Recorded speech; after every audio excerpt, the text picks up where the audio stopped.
In this lesson, we'll learn about the wrinkle deformer.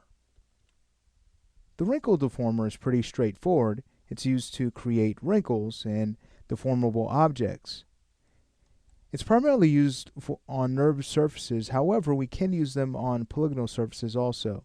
So let's go ahead and learn how to work with this really neat deformer. We'll head over to Create Deformers, Wrinkle Options. And we can reset our settings. So the first type we can work with, tangential. This is going to create more of a parallel type of wrinkle. Under the amount parameter, we can determine how many parent wires we essentially create. Now, what does that mean? Well, the way the wrinkle tool works is it's a combination of the cluster deformer and wire deformers.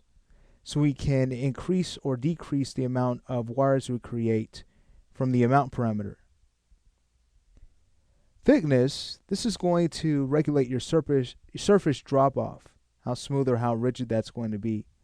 And then we create a more randomized wrinkle with the next parameter. Then the intensity, this is another control for, let's say, adjusting the sharpness of your wrinkle.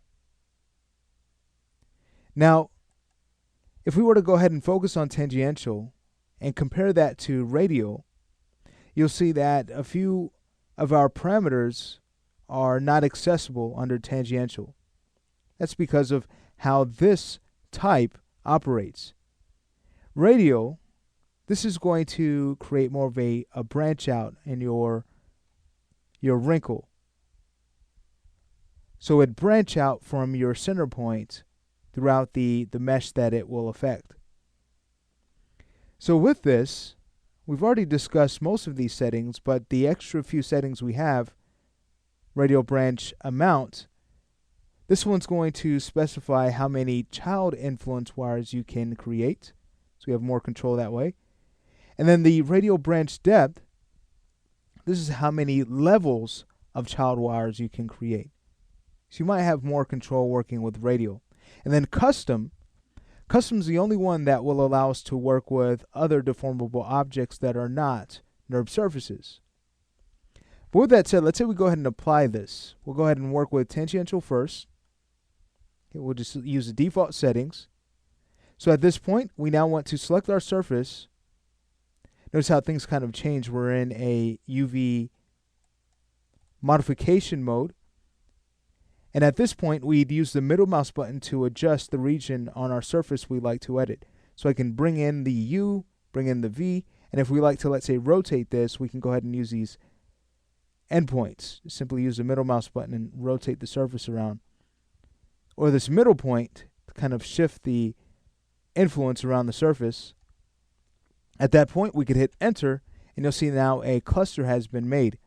So as we take this cluster and start to move that around the surface, notice we're starting to get wrinkles.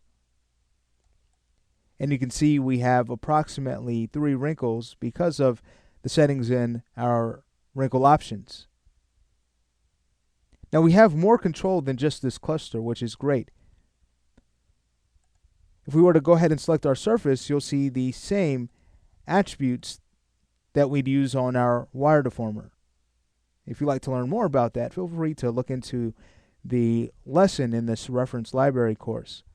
But notice we can now control the drop-off distance, how smooth or rigid that will be. We can go in and adjust things like the scale of each section. So again, we have a lot of control. But that's basically what tangential does. Let's go ahead and take a look at the next, radial. So going back to our options, create deformers, wire tool, let's go ahead and choose radial. Select our surface. Again, we'll see a similar editing map.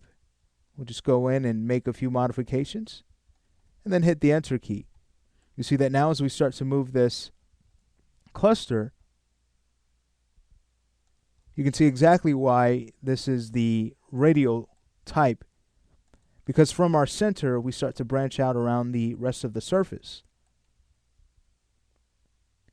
And again, we have several tools to adjust how the wire behaves. So we can kind of smooth this out a little bit more by adjusting our distance channels. Or if you would like to also remove some of the tension, you most certainly can using the tension channel. So this is really neat. All right, let's go ahead and work with custom. So with custom, this is going to work slightly different. Heading back over to our wrinkle tool options, we'll choose custom. And at this point, if we were to bring our attention to the bottom left of Maya, this will give us instructions on how to use this tool. So first, you want to select your deformable shape or surface. That's going to be this polygonal sphere. At that point, you hit enter. The next thing you need to do is select the wire that will deform the surface. So in this case, it's this nerve circle. And again, we hit enter, and now you'll see the wire has been applied. So as we start to take this cluster and move that around, we're starting to deform this surface.